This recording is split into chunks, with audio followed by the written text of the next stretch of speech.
কথাটো হৈছে আমি যেতিয়া ঘৰ বনাওঁ বা মালিক হওঁ বেলেগ বেলেগ তেতিয়া আমাৰ পইচাটো লাগিব আপোনালোক দিবলৈ বা মেটেৰিয়েল আনিবৰ কাৰণে তেতিয়া সোধা যায়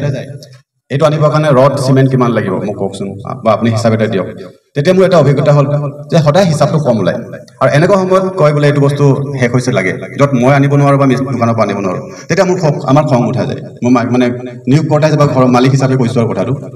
তো তেতিয়া মই মনলৈ ভাবিছোঁ আৰে মিস্ত্ৰীসকল কেলৈ সেই হিচাপটো ভালকৈ কৰিব নাজানে তাৰ বহুত বছৰ 2014 পৰা 2024 চন ঘৰৰ বেলেগ বেলেগ ডিজাইন হৈ গ'ল এতিয়া মন ভাল ঘৰটো ইফালে আৰু ভঙা টুটা কিবা কিবি সৰু কাম চলি থাকে সেইটো মোৰ ব্যক্তিগত কথা তাৰ মাজতে মনলৈ আহিছিল ইমানখিনি মিস্ত্ৰীয়ে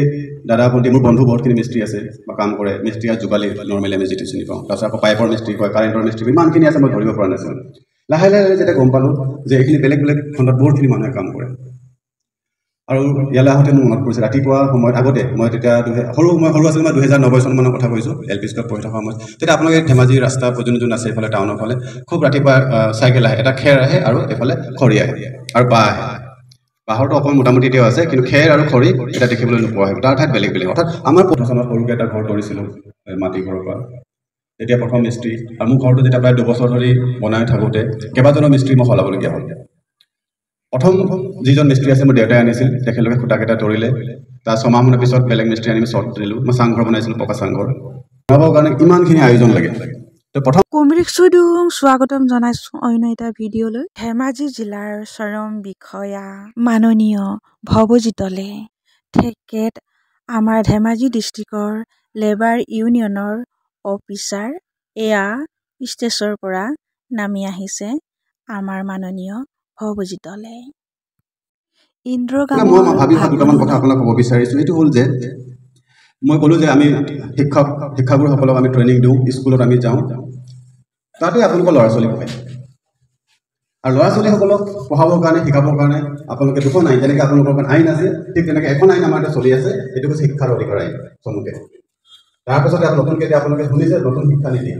দুটা শিক্ষা নীতিত সৰু এটা কথা কৈ আছে যে আপোনালোকৰ ল'ৰা ছোৱালী বা আমাৰ সকলো ল'ৰা ছোৱালীক ৰাষ্ট্ৰীয় শিক্ষা নীতি এতিয়া কৈছে 3 বছৰ বয়সৰ 18 বছৰ বয়সৰ ল'ৰা ছোৱালী সকলোৱে শিক্ষা পাব বিনামূলীয়াকৈ আৰু যিমানখিনি চৰকাৰী বিদ্যালয় আছে তাৰ 100 জনৰ 99 জন আপোনালোকৰ আমাৰ মানে অকণমান গাঁৱৰ ল'ৰা ছোৱালী পঢ়ি আছে আৰু সিহঁতৰ শিক্ষাৰ কথা যেতিয়া আমি কওঁ গুণগত মানদণ্ডৰ কথা কওঁ সেইটো পঢ়া শুনা ভাল যেতিয়া ক'ব যাওঁ তেতিয়া দুটামান কথা আমাৰ মনলৈ আহে প্ৰথম কথাটো হ'ল যে মাক দেউতাকসকলে সময় দিব নোৱাৰাৰ কাৰণে ল'ৰা ছোৱালীৰ পঢ়াত ভাল নহয় তাত আপুনি কি কৰিব লাগে মই এটা আপোনালোকক অনুৰোধ কৰিম আৰু দ্বিতীয়টো কথাটো হ'ল ল'ৰা ছোৱালীসকলৰ বিভিন্ন সুযোগ সুবিধা পাবৰ কাৰণে এটা স্কলাৰশ্বিপ আজি ডিক্লেয়াৰ কৰিছে চৰকাৰে এটা ST কাৰণে OBC কাৰণে থাকে আৰু বেলেগ বেলেগ অনলাইন কাম ধেৰ থাকে বেংক একাউণ্ট খুলিব লাগে তাত বিশেষকৈ গাঁৱৰ বুজা মানুহসকলে যাৰ বিশেষকৈ নিৰ্মাণ খণ্ড বা কাম কাজ জড়িত হৈ থাকে খেতিয়ক শ্ৰেণী শ্ৰমিক শ্ৰেণী তেখেতলোকৰ ল'ৰা ছোৱালীয়ে কামবোৰ সহজে কৰিব নোৱাৰে যাক মই কৈছোঁ ডিজিটেল ৱৰ্ল্ড ডিজিটেল সমাজ digital internet mobile smartphone online কাম সেই অনলাইন কামবোৰ আমাৰ গাঁৱৰ ল'ৰা ছোৱালীসকলে কৰিব নোৱাৰে সেইটো কাৰণে সিহঁতে পাবলগীয়া বস্তুখিনি সময়মতে নাপায় দুটা বস্তু মই আপোনালোকক বিশেষকৈ ক'ম আৰু শেষত সৰু এটা বস্তু কৈ মোক ক'বলগীয়া সামৰিম আপোনালোকে লেবাৰ ইউনিয়নৰ যোগাযোগ ৰাখি লেবাৰ কাৰ্ড শ্ৰম কাৰ্ড মাননীয় মুখ্যমন্ত্ৰীৰ ঘোষণা মতে আপোনালোকে বছৰত কিমান জমা কৰিব লাগে সেইখিনি ৰাখক ভৱিষ্যতে আপোনাৰ ল'ৰা ছোৱালী উপকৃত হ'ব প্ৰথমবাৰৰ বাবে ৰাষ্ট্ৰ নিৰ্মাণৰ সৈনিক সবল সুৰক্ষিত শ্ৰমিক তেওঁলোকৰ সন্মুখত থিয় দিছোঁ তাৰ বাবে মই বিশেষত ধেমাজি জিলা শ্ৰম বিষয়া কাৰ্যালয়ৰ সন্মানীয় শ্ৰম বিষয়া ডক্টৰ ভৱজিৎ দলেদেৱক মোৰ শ্ৰদ্ধা জ্ঞাপন কৰিছোঁ মই যিটো অনুষ্ঠানৰ পৰা আহিছোঁ আপোনালোকে বহুতে শুনিছে বা বহুতে কমকৈ শুনিব পাৰে মই অহা প্ৰতিনিধিত্ব কৰা অনুষ্ঠানটিৰ নাম সম্পূৰ্ণকৈ আছে জিলা শিক্ষা আৰু প্ৰশিক্ষণ প্ৰতিষ্ঠান চমুকে ইংৰাজীত DIET অৰ্থাৎ district institute of education training diet বুলি কোৱা হয় সেইটো মই আপোনালোকক সেইকাৰণে কৈছোঁ আপোনালোকৰ কাৰণে ডায়েট একচুৱেলি চমুকে ক'লে খোৱা বোৱা বহুত কয় বহুতে ভাবে মই খোৱা ডিপাৰ্টমেণ্ট বা ফুড ডিপাৰ্টমেণ্ট নেকি বুলি তেনেকুৱা নহয় আমাৰ অনুষ্ঠান বা প্ৰতিষ্ঠানটোৱে শিক্ষকসকলক প্ৰশিক্ষণ দিয়ে আপোনালোকে শুনিছে টেট পাছ কৰাৰ পিছত শিক্ষক হয় টেট পাছ কৰা ওচৰৰ আৰু এটা বস্তু লাগে এটা কোৰ্চ যাক DLED বুলি কয় DLED ডিপ্ল'মা আৰু BEd এই DLED আৰু BEd DLED হৈছে LP আৰু ME স্কুলৰ কাৰণে আৰু BEd হৈছে হাই স্কুলৰ কাৰণে এই দুবছৰীয়া ডিগ্ৰী কোৰ্চ বা ডিপ্ল'মা কোৰ্চটো আমাৰ অনুষ্ঠানে দিয়ে তাৰ লগতে আমি জিলাখনত থকা বিভিন্ন বিদ্যালয়ৰ শিক্ষাগুৰুসকলৰ লগত বিভিন্ন পৰীক্ষা অনুষ্ঠান আমাৰ অনুষ্ঠানৰ জৰিয়তে আয়োজন হয় মোৰ নাম ইন্দ্ৰজিৎ গাম এতিয়া মোৰ ঘৰ কাৰিচুকৰ ফালে প্ৰথম কথা মোৰ ব্যক্তিগতভাৱে আমি যেতিয়া নিজৰে কাম কৰোঁ তেতিয়া আমি ধৰক সৰ্বসাধাৰণ ভাষাত কিছুমান শব্দ মই ক'ম সেইখিনি আপোনালোকে সহজ সৰল ভাষাত মই বুজি পাওঁ সেই শব্দ কিছুমান ক'ম হাজিৰাৰ পৰা আৰম্ভ কৰি ঘৰত লগাবলগীয়া তেতিয়া মিস্ত্ৰী বা কাম কৰা মানুহ বিচাৰোঁ সম্পদা আপোনালোকলৈ কওঁ মই এইকেইদিন মোৰ নিজৰ ব্যক্তিগত কামত ঘূৰিছিলোঁ মই আগতে মেডিকেলত অলপ কাম কৰিছিলোঁ সেই স্বাৰ্থত আৰু মোৰ নিজৰ ব্যক্তিগত কামত এই আজি 2 সপ্তাহ ঘূৰি আছোঁ তাত যিমানখিনি গৈছে বেলেগ হস্পিটেলত হওক ডক্টৰৰ ওচৰত এটা কথা হৈছে আমাৰ যিটো স্বাস্থ্য আছে বা আমাৰ যিটো বডি সেই বডিটোৰ কোনো অল্টাৰনেটিভ নাই এবাৰ যদি বেয়া হৈ যায় সেই বেয়াটো ৰিকাৰিং নহয় গাড়ীৰ পাৰ্ট সলনি হ'ব পাৰে কিন্তু আমাৰ বডিত থকা চকু কাণ সেইটো সহজে সলনি কৰিব নোৱাৰে আৰু যিমানখিনি মোৰ ডক্টৰ বন্ধু আছে সকলোকে এটাই বুজি পালোঁ যে আগ বয়সত মানে এই ডেকা বয়সত আমি বহুতখিনি নকৰিবলৈ কাম নাখাবলগীয়া বস্তু খোৱাৰ কাৰণে আদহীয়া বয়স যেতিয়া হৈ যায় 30ৰ পিছত 40ৰ পিছত এই আমাৰ পাৰ্টবোৰ প্ৰব্লেম হৈ যায় আৰু সেইটো মই এইকাৰণে কৈছোঁ আপোনালোকক কাৰণ হস্পিটেলত যোৱা মানে আপোনাৰ বহুত টকাৰ পাৰ্ট আৰু বিশেষকৈ আপোনালোকে যেতিয়া কাম কৰে ডেইলি কাম কৰে আৰু এবাৰ দুবাৰ এসপ্তাহ যদি কাম নকৰে আপুনি পইচা নাপায় যিসকল ব্যক্তিয়ে চাকৰিয়াল হয় তেখেতসকল অলপ চলপ পইচা লিভ পায় ছুটি পায় কিন্তু আপোনালোকে নাপায় সেইকাৰণে প্ৰথম নিজৰ স্বাস্থ্য যত্ন ডক্টৰে এতিয়া যিমানখিনি মেডিচিন প্ৰেছক্ৰাইব কৰে দুটাই কথা কয় যে আপুনি এটা কম শৈলী এটা ল'ব লাগিব তাৰ কাৰণে এটা কথা মই আপোনালোকক অনুৰোধ কৰিম এইটো মোৰ নিজৰ এতিয়া মই চেষ্টা কৰি আছোঁ সেইটো হৈছে যে এই যিটো বয়সত যিকেইটা বস্তু নাখালে নচলে তাৰ বাবে নাখাবলগীয়া বস্তুখিনি আমি পৰিহাৰ কৰিব লাগে আৰু যেনেকৈ আমাৰ আপোনালোকে কষ্ট কৰে দিনটো কাম কৰে গধূলি ঘৰলৈ যায় গা দি মাৰি বহুতখিনি বস্তু কৰে খায় আৰু সেইখিনি লাহে লাহে এটা সময়ত গোটেই বডি পাৰ্টটো প্ৰব্লেম কৰে 50 বছৰ 60 বছৰ ওচৰত আপোনালোকৰ সেইখিনি এটা বেছি পায় মেক্সিমাম গভৰ্ণমেণ্ট হস্পিটেলত এনেকুৱা আমাৰ দিন হাজিৰা কৰা মানুহ শ্ৰমিক শ্ৰেণী বা কম উপাৰ্জন কৰা মানুহে ভৰ্তি হৈ থাকে আৰু তাৰ এটা প্ৰব্লেম আপুনি আপোনাৰ বিষটো লগে লগে ট্ৰিটমেণ্ট কৰিব নোৱাৰে লাইন ধৰি থাকি অপেক্ষা কৰিব লাগে আপোনাৰ কষ্টটো বাঢ়ি যায় আৰু আপোনাৰ বিকল্প নাই কাৰণ আপুনি যদি গভৰ্ণমেণ্ট প্ৰাইভেট হস্পিটেলত যায় প্ৰথম ষ্টাৰ্টিঙৰ পৰা আপোনাৰ পইচা লাগিব একেবাৰে ষ্টাৰ্ট কমটো 1000 টকা 1000 টকা আপোনাক চাব সুধিব তাত লিখিব আপোনাৰ টেষ্টিং কৰিব এটা টেষ্ট কৰোঁতে আপোনাৰ আজি তাৰিখত মই যদি টেষ্ট কৰোঁ 15000 টকা বডি টেষ্ট গতিকে 15000 20000 টকা প্ৰথম আপোনাৰ হাতত লাগিবই আৰু কোনো আপোনালোকৰ বেছি আমিতো পইচা নথওঁ তাৰ যদি ট্ৰিটমেণ্ট আৰম্ভ সেইটো বহুত এটা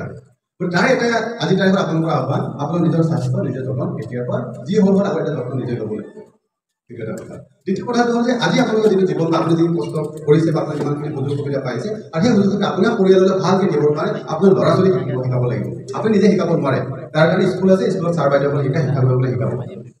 কিন্তু আপোনালোকৰ এটা সহযোগ লাগে সেইটো হ'ল যে গধূলি যেতিয়া আপুনি ঘৰলৈ আহে সদায় সময় দিব নোৱাৰে আপোনাৰ সপ্তাহ 2-3 দিন আপোনাৰ ল'ৰা ছোৱালী কি পঢ়িছে কি নাই খবৰ ল'ব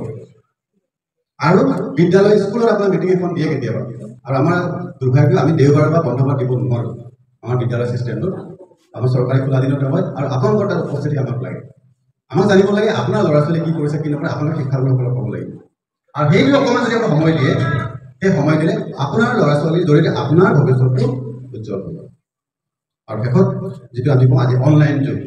সেই অনলাইন যুগ আপোনালোকক বাহিৰত দেখিলোঁ আপোনালোকৰ কাৰ্ড হয় এমপ্লয়মেণ্ট লেবাৰ কাৰ্ড হয় কিবা কিবি কাৰ্ড হয় ধেৰ হয় তাৰ কাৰণে আজিৰ তাৰিখত প্ৰথম কথাটো হ'ল যে সকলোকে বেংকৰ একাউণ্ট খোলে একাউণ্টৰ লগত মোবাইল নম্বৰ লিংক কৰে সেইটো এটা কাম আৰু একাউণ্ট নম্বৰ খোলাটো খুলিবৰ কাৰণে আধাৰ কাৰ্ড লাগে আৰু এতিয়া আপোনালোকৰ কি হৈছে আপোনাৰ লেবাৰ ডিপাৰ্টমেণ্টে আপোনাৰ সচেতন কৰি থাকে কিন্তু আপোনালোকক মই ৰিকুৱেষ্ট কৰি আছোঁ যে আপোনাৰ ল'ৰা ছোৱালীক কাৰণে এটা ID জেনেৰেট হৈ আছে সেইটো কোৱা হৈছে আজি তাৰিখত অসম চৰকাৰৰ আপাৰ ID তাৰ আপোনাৰ পেন ID বুলি অৰ্থাৎ আপোনাৰ ল'ৰা ছোৱালী যিটো আপোনাৰ পেটে পঢ়ি গৈ আছে এটা আপ টু ইউনিভাৰ্চিটি লেভেললৈকে এটা ID জেনেৰেট হ'ব যেনেকৈ আধাৰ ID থাকে যেনেকৈ পান কাৰ্ডৰ ID থাকে ঠিক তেনেকৈ ষ্টুডেণ্টৰ ID এটা হ'ব আৰু সেই আপাৰ ID এটা জেনেৰেশ্যন হৈ আছে তাৰ কাৰণে মোবাইল নম্বৰ লাগে তাৰ কাৰণে এটা বেংকৰ একাউণ্ট ডিটেইলছ লাগিব আৰু সেইটো কিছুমান ডকুমেণ্টছ দিব লাগিব কিন্তু আজিৰ তাৰিখত ধেমাজি জিলাখনত সেই কামটো আগবাঢ়ি যাব পৰা নাই তাৰ মূল কাৰণটো হৈছে আমাৰ বহুতৰ স্মাৰ্টফোন নাথাকে বা মোবাইল নম্বৰ নাথাকে বা যিকোনো ডকুমেণ্টছ দিব সেইখিনি নিদিয়ে আৰু সেইটো আপোনালোকৰ পৰা সহযোগিতা বিচাৰিছোঁ আৰু শেষত আপোনালোকৰ ব্যক্তিগত জীৱনত যিটো আমাৰ অনলাইন জীৱনটোৱে বহুতখিনি আপোনাক সকাহ দিব পৰা বহুতখিনি আপোনাক কষ্টও দিব পাৰে কষ্ট নিশ্চয় দিব পাৰে আপোনাৰ একাউণ্টলৈ যিমানখিনি পইচা আহে বেলেগ বেলেগ ছেক্টৰৰ পৰা দেখা পালোঁ আপোনাৰ পেঞ্চন পোৱাৰ সুবিধাও আছে আপোনাৰ ল'ৰা ছোৱালী স্কলাৰশ্বিপ পোৱাৰ সুবিধা আছে কিন্তু আজিকালি কি কৰে ফোন কৰি আপোনাক ক'ব যে আপোনাৰ OTP নম্বৰ দিয়ক কিবা এটা হৈছে তাৰ কাৰণে পইচা চুৰ কৰিব পাৰে সেইটো কোৱা হৈছে ডিজিটেল এৰেষ্ট সেইটো প্ৰতি আপোনাৰ সজাগ হোৱাৰ প্ৰয়োজন আছে মোবাইলত কোনোবাই ফোন কৰিলে OTP খুজিলে কেতিয়াও OTP নিদিব কাৰণ তেওঁলোকে আমি জনাব যে বহুত মানুহৰ পৰা তেনেকৈ পইচা সৰকাই লৈ যায় গতিকে সেই বস্তুখিনি আপোনালোক সজাগ হওক কাৰণ আপোনালোকে ব্যস্ত মানুহ ৰাতিপুৱা 9টা বজাৰ আগত আপুনি ঘৰৰ পৰা ওলাই আহে আৰু গধূলি 5টা বজাত ঘৰলৈ যায় এইবোৰ চিন্তা কৰিবলৈ সুযোগ সুবিধা নাপায় আজি সুযোগতে মই আপোনালোকক এইখিনি কথা কৈছোঁ আৰু শেষত লাষ্ট কথাটো কৈ যাওঁ যে আজিৰ তাৰিখত এইবোৰ প্ৰব্লেম আছে এটা সুযোগ সুবিধাও আছে যে আপোনালোকৰ ল'ৰা ছোৱালীৰ কাৰণে ভাৰত চৰকাৰৰ শিক্ষা বিভাগে ঘৰতে বিভিন্ন ধৰণৰ নিজে শিকিব পৰা ছিষ্টেম কৰি দিছে যিহেতু আপোনালোকসকলে আজিকালি প্ৰায়খিনি মানুহৰ স্মাৰ্টফোন থাকে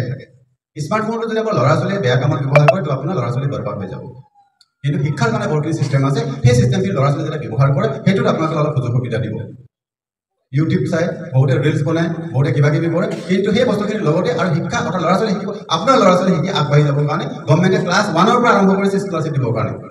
সেই সুযোগ সুবিধাখিনি আপোনালোকক তাকে মই আহ্বান কৰিলোঁ আৰু শেষত